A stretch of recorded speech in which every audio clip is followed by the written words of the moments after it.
Bonjour tout le monde, on se retrouve aujourd'hui pour une vidéo luxe vs dupe. Je vais maquiller une moitié de mon visage avec des marques de luxe et marques professionnelles. Et de l'autre côté, je vais utiliser des produits similaires qui ont le même rendu, mais qui sont des produits à petit prix et prix abordable. Dans la sélection de produits que j'ai à vous présenter, il y a certains produits qui sont vraiment similaires en termes de teinte et de rendu.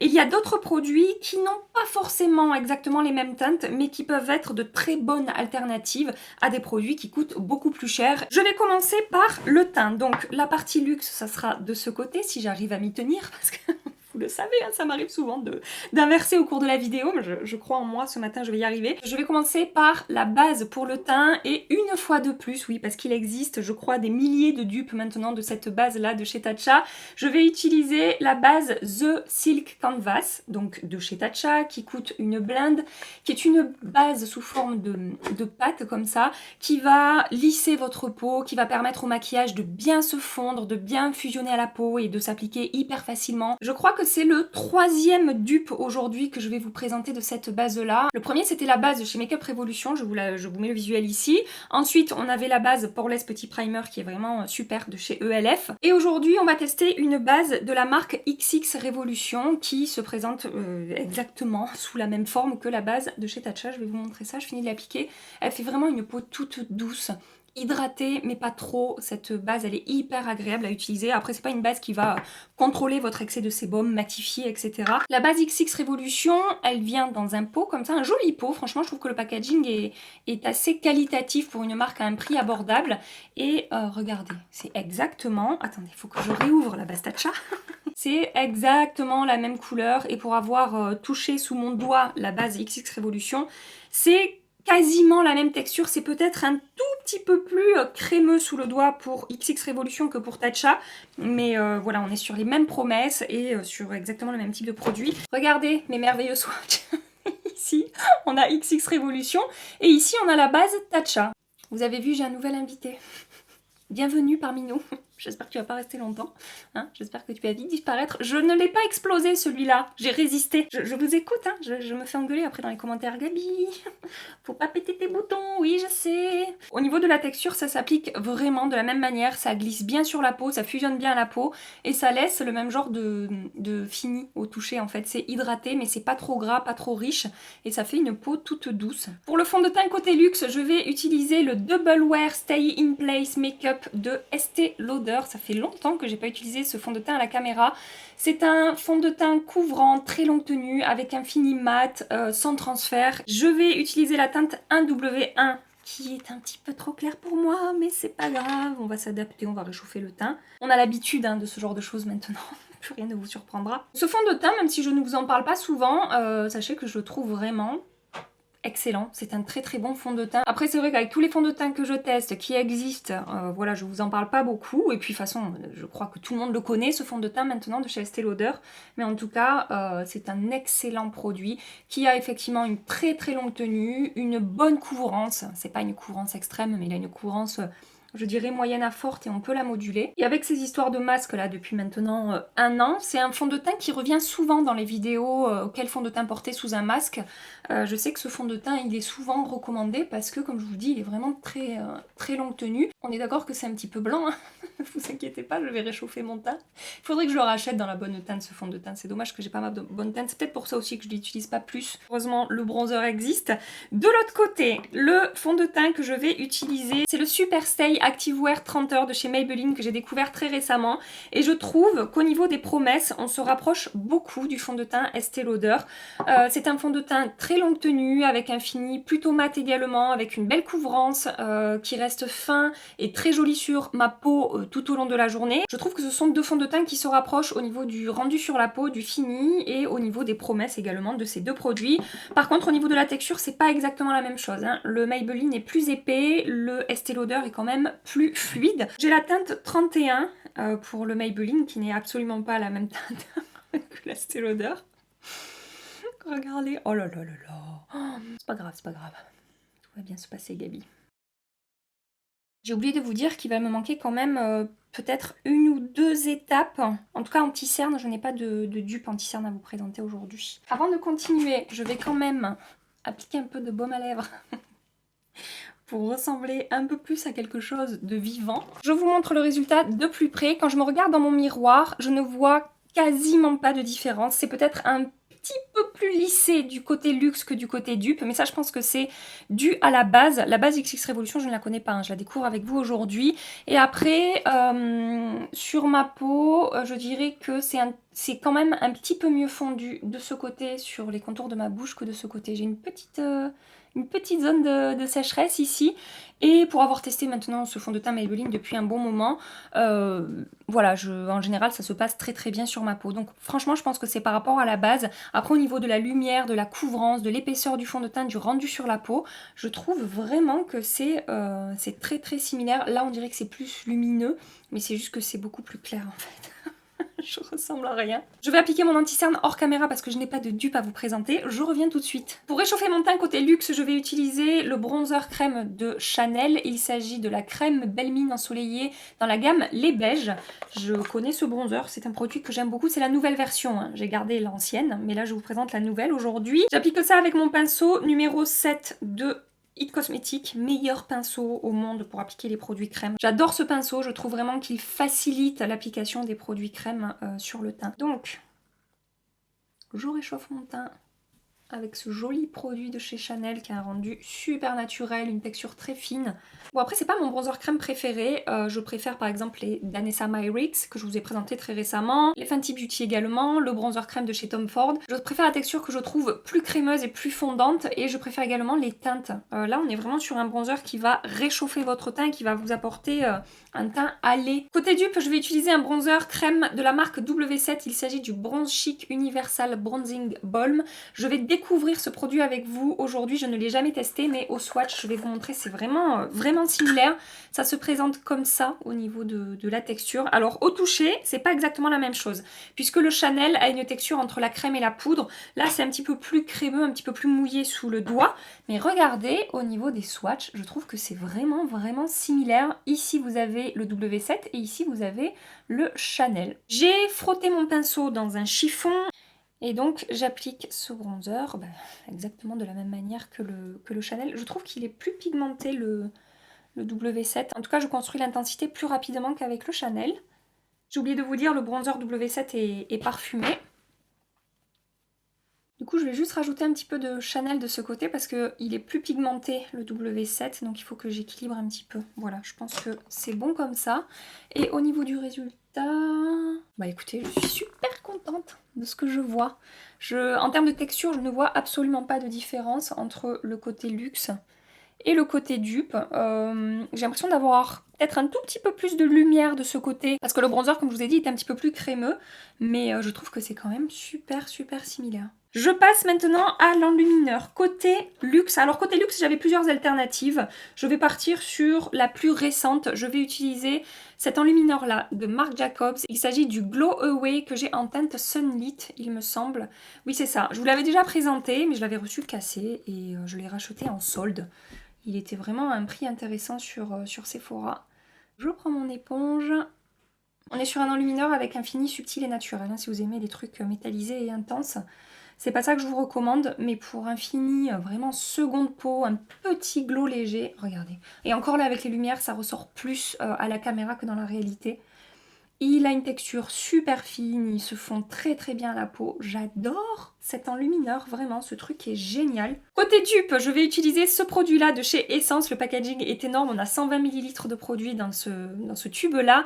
Il s'agit du Shimmer Lake Coralista Bronzing Shimmer Cream Face and Body de la marque Essence. On trouve également ce produit sur Maki Beauty et je l'ai déjà essayé celui-là et c'est un produit que j'aime énormément. C'est vraiment une recommandation à petit prix que j'ai à vous faire. Au niveau de la teinte, pour ces deux produits, ça va pas être exactement la même chose, mais c'est plutôt au niveau du fini que ça va se rapprocher. Avec le produit Essence, vous aurez également un fini naturel, un fini très fondu à la peau. C'est un très bon enlumineur et là pour le coup le rapport qualité-quantité-prix est excellent sur ce produit. Voilà, je vous montre que c'est pas du tout la même teinte. Là c'est Essence et là c'est Marc Jacobs, mais après quand on travaille les produits, je vous dis au niveau du rendu sur la peau, c'est quand même très similaire. Bon, j'ai appliqué 3 fois plus de produits Essence, Mais voilà, on est vraiment sur le même genre d'intensité de lumière et de finesse de texture. Je vais appliquer ça à l'éponge, donc j'en ai mis un petit peu beaucoup trop sur ma main. Et je vais tapoter ça. Souvent avec ces enlumineurs qui sont faits pour être appliqués sur le corps et sur le visage, on a un fini scintillant, un petit peu pailleté, même des fois un petit peu huileux, un petit peu gras. Et là, ça n'est pas du tout le cas. Je sais pas, j'arrive pas en même temps à regarder ma caméra et à vous montrer à la lumière le rendu de cet enlumineur, mais voilà, je trouve ça vraiment très beau sur la peau, j'adore ce produit. Hors caméra, j'ai matifié ma zone T avec ma poudre de chez Tarte, je n'ai pas de dupe dans cette catégorie-là à vous présenter aujourd'hui. Je passe aux poudres de finition lumineuse. Alors, j'en ai deux à vous présenter aujourd'hui. Tout d'abord, côté luxe, j'ai le choix entre la poudre Mineralize Skin Finish de chez MAC en teinte Lightscapade. Si vous avez vu mes dernières vidéos, vous savez quelle dupe j'ai à vous présenter par rapport à cette poudre-là. Sinon, j'ai également le choix avec la poudre Brightening CC Powder de chez By Terry en teinte Apricot Glow qu'on ne trouve plus nulle part. Mais du coup, ça peut être sympa de vous trouver une alternative. Et du coup, j'hésite. Je ne sais pas quoi faire. Je vais utiliser la poudre By Terry aujourd'hui. Du coup, juste pour info, le dupe de la poudre MAC, c'est cette poudre-là de chez Kiko, mais je vous l'ai montré quand même quelques fois en action là ces derniers temps sur ma chaîne. Donc, je vais pas utiliser ça aujourd'hui. C'est la poudre Radiant Highlighter. Enfin, c'est un highlighter en fait, mais très léger et naturel de la collection Ray of Love. C'est un excellent produit. Donc, la poudre Brightening CC Powder de chez By Terry, qui fait partie de... Oh non, vous n'avez rien vu, je n'ai pas failli faire tomber mon pinceau.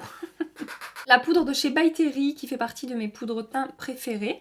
Je vais la tapoter comme ça sur les contours de mon visage. C'est une poudre un petit peu lumineuse qui a un fini très naturel sur la peau, qui va vous apporter de l'éclat et de la lumière, mais c'est pas non plus un highlighter. Et cette poudre a également une action sur ma peau, c'est-à-dire que ça va lisser un petit peu ma peau et ça va embellir mon grain de peau. De l'autre côté, j'ai un produit de Physician Formula à vous présenter. C'est l'une d'entre vous qui m'a écrit un jour sur Instagram en me disant « Gabi, il faut absolument que tu testes cette poudre de chez Physician Formula. C'est un dupe de la Brightening CC Powder de chez By Terry qui est introuvable. » Il s'agit de la poudre Luminous Light Rosé All Day. On a deux produits, 3 apparemment. En tout cas, on a deux produits à s'appliquer sur le visage. Tout d'abord, un baume super gras qui est censé s'utiliser comme un enlumineur, mais je vous avoue que je vais pas l'utiliser aujourd'hui. Ce qui m'intéresse, moi, c'est cette poudre-là, qui est une poudre donc de finition, un petit peu lumineuse, qui va apporter un petit peu d'éclat à la peau, sans aucune paillette. C'est vrai qu'en termes de lumière, ça se rapproche beaucoup. Là, vous avez la Physician Formula, là, vous avez la By Terry. Par contre, au swatch, je vois déjà que la poudre By Terry a tendance à un petit peu plus lisser mon grain de peau sur ma main. Donc on va voir ce que ça donne sur le visage. Je vais faire pareil, hein, je vais la tapoter délicatement sur les contours de mon visage. C'est parfumé quand même, ça sent la, je crois que ça sent la rose. Faites-moi voir ce que ça donne au niveau de la lumière. Oh punaise, c'est pas joli là sur mon nez. Je crois que cette base XX Révolution ne me convient pas très bien. Ouais, parce que là, tout va bien, mais là, je trouve que c'est pas joli. Bon, bref, c'est pas le sujet, on verra plus tard. Au niveau de la lumière, en effet, je trouve que c'est assez similaire. Hein. J'ai le même éclat de ce côté sur ma peau que de ce côté. C'est très joli au niveau de la lumière. Après, je vous avoue que c'est un petit peu plus fondu du côté de la By Terry que le côté Physician Formula, mais c'est à très peu de choses près, et je trouve quand même le rendu très joli de ce côté. Par contre, il faut que... il faut que je camoufle ce truc. Parce que d'avoir appliqué un petit peu de poudre lumineuse comme ça sur... j'ai dû passer un peu dessus, là, j'ai un spot lumineux maintenant, là. Je dirais que j'ai un éclairage sur ma tronche. Je passe maintenant au blush. D'un côté, ce blush-là de chez Dior, c'était une édition limitée. C'est le Dior Skin Nude Luminizer Blush en teinte 10. C'est sorti l'an dernier ou il y a 2 ans, je sais plus. C'est un blush que j'adore le printemps et l'été, qui apporte une teinte vraiment fraîche et un petit peu lumineuse au teint. J'adore ce truc, mais je vous en parle jamais parce que justement, c'était une édition limitée. Mais j'ai trouvé une alternative. Le blush de chez Nabla. Il s'agit du Skin Glazing en teinte Lola. Je vous montre les swatchs. Je suis contente de ce dupe. Ici, vous avez le blush Dior et ici, vous avez le blush Nabla. C'est vraiment similaire au niveau de la teinte. Au niveau de la texture, c'est un petit peu plus sec sur le Nabla. Vous allez voir comme il est joli ce blush Dior. Il est bien pigmenté, donc vraiment j'y vais doucement. J'ai pris mon pinceau JH14 de chez Morphe. Regardez cette touche fraîche et lumineuse qu'il apporte à ma peau. Bon, par contre, si vous avez de la texture de peau et des imperfections sur cette zone-là, voilà, ce ne sont pas des finis que je vous recommande parce que c'est lumineux et ça peut avoir tendance à marquer un petit peu la peau. Je vais estomper les bords parce que comme d'hab, je n'ai pas eu la main légère. Ah si! Autre chose que j'ai remarqué, j'ai oublié de vous dire, quand j'ai appliqué la poudre lumineuse par-dessus le bronzer W7, ça a eu tendance à beaucoup plus l'atténuer que quand j'ai appliqué la poudre By Terry par-dessus le bronzer Chanel. Donc voilà, peut-être qu'au niveau de la tenue, le W7 est un petit peu plus léger. Et donc de l'autre côté, le Nabla, qui est un tout petit peu moins pigmenté, mais bon quand même, hein, on est sur une teinte vive, donc il faut avoir la main légère. Je ne vois pas forcément de différence. Allez, c'est une fois de plus peut-être un tout petit peu plus lissé de ce côté, mais très très légèrement, ça fait très bien le job de ce côté également. J'en suis où maintenant? Maintenant je vais passer aux yeux. Alors, les yeux. Les yeux, j'ai un petit peu galéré. J'ai plusieurs produits. J'ai des produits qui vont avoir le même fini, mais pas forcément la même teinte. Et ensuite, j'ai quand même deux produits qui ont la même teinte. Je voulais vous présenter des alternatives à ces ombres à paupières-là de Natasha Denona. Ce ne sont pas les teintes duochrome. Là, on est sur la teinte, par exemple, Moonstone. C'est une ombre à paupières liquide métallisée. On n'a pas différents reflets. On n'a pas des paillettes, des finis duochrome ou quoi. C'est assez classique comme fini. En alternative, au niveau du rendu, j'ai ces petites ombres à paupières là de chez ELF à vous présenter. Ce sont les Liquid Metallic Eyeshadow. Là, c'est la teinte Moon, c'est la teinte Moon. Je trouve qu'en termes de fini, ça se rapproche beaucoup. Ici, vous avez le Natasha Denona et ici, vous avez le produit ELF. On est sur le même type d'ombre à paupières liquide, métallisée. C'est peut-être un poil plus opaque sur le Natasha Denona, mais franchement, ça fait tout à fait le job. Ensuite, j'ai une alternative aux ombres à paupières Stila qui sont super connues. Les Magnificent Metals Glitter and Glow. Là, c'est la teinte Bronzed Belle qui est une teinte magnifique. Alors là, une fois de plus, c'est pas au niveau de la teinte que j'ai un dupe. Toujours chez ELF, il existe les Liquid Glitter Eyeshadow, donc ça se présente dans le même packaging, c'est juste que c'est pas le même fini, on est sur un fini pailleté. Chez ELF, je vous ai swatché la teinte Copper Pop, et là c'est la teinte Stila. Donc c'est pas exactement la même teinte, mais on est sur le même genre de fini. Voilà, donc je voulais vraiment vous montrer ces alternatives-là que je trouve vraiment intéressantes. J'ai quand même des produits à vous présenter qui sont similaires en termes de texture et en termes de teinte. D'un côté, côté luxe, l'ombre Black Star de chez By Terry en teinte rose élixir. Donc les ombres à paupières très connues, hein, en stick comme ça de By Terry. Et toujours chez ELF, j'ai cette ombre en stick à vous présenter, c'est la No Budge Shadow Stick. J'ai la teinte rose gold. Donc là, vous avez la ELF et là, vous avez la By Terry. C'est peut-être un tout petit peu plus lumineux sur la By Terry, mais je trouve que ça se rapproche quand même beaucoup. C'est ce que je vais utiliser aujourd'hui, du coup, pour avoir à peu près le même genre de maquillage sur les yeux. Côté luxe, By Terry. Ça a coupé, je n'avais plus de batterie, donc j'ai appliqué le stick sur toute ma paupière mobile. Je suis remontée un petit peu dans mon creux, au-dessus de mon creux. Jamais testé le stick ELF. Je vais découvrir ça avec vous. Voir ce que ça donne. Alors déjà, je peux vous dire qu'il est plus crémeux au niveau de la texture que le stick By Terry. Appliqué sur les yeux, c'est pas tout à fait la même teinte. Hein. Comme je vous disais, c'est un petit peu plus rose clair du côté By Terry. Mais bon, ça peut aussi être une alternative pardon, au niveau du type de produit, plus que de la teinte, même si ça se rapproche quand même un petit peu. Hein. Au ras de cils inférieur, je m'embête pas. J'applique l'ombre. Et j'applique un petit peu de blush aussi là au coin externe. Voilà.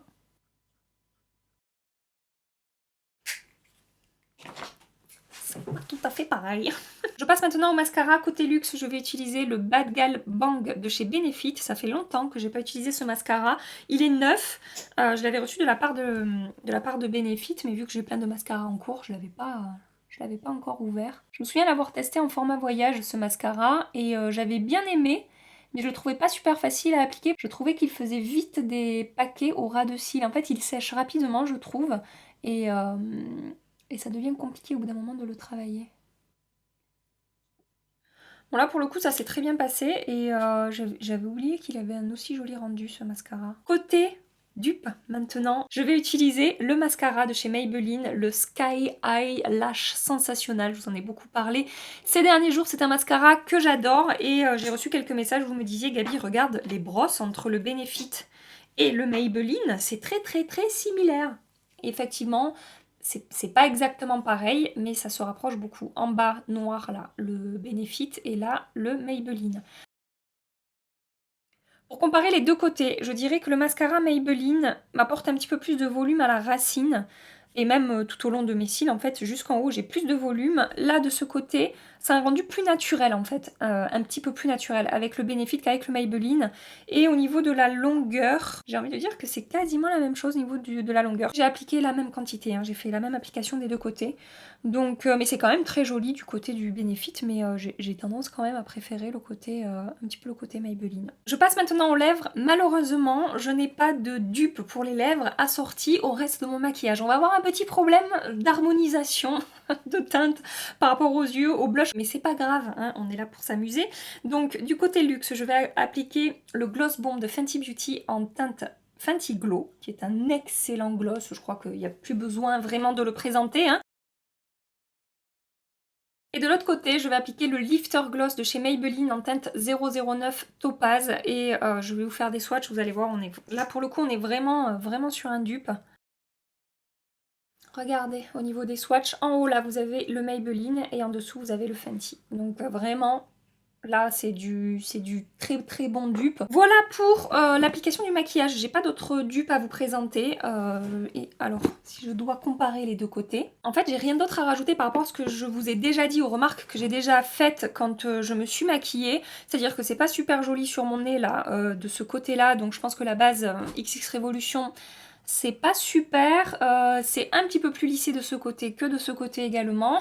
C'est beaucoup plus blanc de ce côté de mon menton que de ce côté. Voilà, vraiment c'est marqué le blanc du fond de teint. C'était l'odeur là, c'est pas joli, mais bon, ça c'est pas grave. Après, en termes de texture sur la peau, au niveau des fonds de teint, blush, bronzer, etc., je vois pas vraiment de différence. Franchement, ça fait, comme je vous dis, ça fait vraiment vraiment très bien l'affaire de ce côté-là. Ce qu'on fait, c'est que je reviens ce soir, je vais passer ma journée comme ça. Bon, je pense que faudra vraiment faire attention pour voir la différence. En tout cas, j'espère, je vous dirai si j'ai eu des commentaires particuliers. Je vous fais des gros bisous et je reviens ce soir. Mouah. Ça fait quasiment 9 heures que je porte le maquillage et je n'ai fait aucune retouche. Je pensais franchement briller plus que ça aujourd'hui avec les deux bases que j'ai utilisées. Et en fait, au niveau des brillances, bon, je brille un petit peu sur le front, mais c'est tout. Donc, contrôle du sébum. Que ce soit avec la base Tatcha ou XX Révolution, ça s'est bien passé. Bon, en même temps, j'ai appliqué des fonds de teint assez mat par-dessus, mais je suis assez contente au niveau des brillances. Au niveau du rendu sur la peau, c'est plus joli de ce côté finalement que de ce côté. Je vous ai dit que ça avait un petit peu déconné au niveau du nez au moment de l'application des produits, donc ça c'est resté là. J'ai quelques endroits où le fond de teint avait mal accroché, mais par contre en termes d'évolution au cours de la journée, regardez ce que m'a fait le Estée Lauder par-dessus la base Tatcha. Peut-être que ces deux produits-là ne matchent pas ensemble. Ça m'a fait plein de petits points blancs sur cette zone-là, ce que je n'ai absolument pas sur cette zone-là. Et je n'ai pas plus d'effet de matière de ce côté-là que ce matin. J'ai toujours cette petite plaque-là, un petit peu marquée, mais pas plus en fait. Donc c'est vraiment positif. Et de ce côté-là, sur le reste du visage, ça va. Ouais, c'est vraiment là que ça déconne au niveau du fond de teint. C'est vraiment pas joli. Et vraiment, ce côté blanc-là, à chaque fois que j'ai croisé mon regard dans un miroir aujourd'hui, j'avais envie de me rouler dans un bronzer. Blush, bronzer et enlumineur. Ça a très bien tenu de ce côté. Pas d'effet de matière, c'est toujours aussi joli. De ce côté, au niveau de la tenue, ça n'a pas bougé, mais j'ai quand même le grain de peau un petit peu plus lissé sur cette zone-là que cette zone-là. Mais ça, je vous l'avais fait déjà remarquer ce matin, mais c'est franchement très léger. Et comme je vous dis, on fait pas la différence après quand on me regarde comme ça dans un miroir. Et d'ailleurs, on m'a rien dit aujourd'hui sur mon maquillage. On ne m'a pas fait remarquer que j'avais un maquillage différent des deux côtés. Sur les yeux, le mascara a très bien tenu et les ombres à paupières ont un petit peu bougé. Alors ça a plus bougé du côté ELF que du côté By Terry. Je n'ai pas appliqué de base aujourd'hui. Ça a plus migré, ça fait plus craqueler de ce côté. Et là, ça a quand même un petit peu bougé. D'habitude, ces ombres à paupières By Terry, elles tiennent mieux sur moi. Ça s'est estompé aux endroits où j'ai mes petits plis sur la paupière. Et pour les glosses, bon, ils se sont estompés comme des glosses, c'est-à-dire au bout d'une heure et demie, j'en avais plus. Et le Fenty a tenu un tout petit peu plus longtemps que le Maybelline. Le Maybelline s'est estompé un tout petit peu plus rapidement, mais franchement, à très peu de choses près. Et à part ça, finalement, je suis vraiment contente du résultat de mon maquillage aujourd'hui. Donc une fois de plus, nous avons la preuve que vous n'avez pas besoin de dépenser des 1000 et des 100 pour avoir un joli make-up, un joli résultat. Voilà souvent les conclusions dans ces vidéos luxe vs dupe. J'espère en tout cas que cette vidéo vous a plu, j'espère que ça vous aura permis de découvrir voilà, des produits que peut-être vous ne connaissez pas. Je pense en particulier à ces deux-là, à la Poudre Physicienne Formula. Ouais, franchement, de jolis produits à petit prix et prix abordable. Je suis contente. Je vous laisse ici pour aujourd'hui. J'espère que cette vidéo luxe vs dupe vous a plu. Si vous aimez ce type de vidéo, pensez à liker et à vous abonner si vous voulez continuer les aventures avec nous. En attendant ma prochaine vidéo, je vous fais des milliards et des milliards de bisous. Prenez soin de vous et à très bientôt. Bye bye.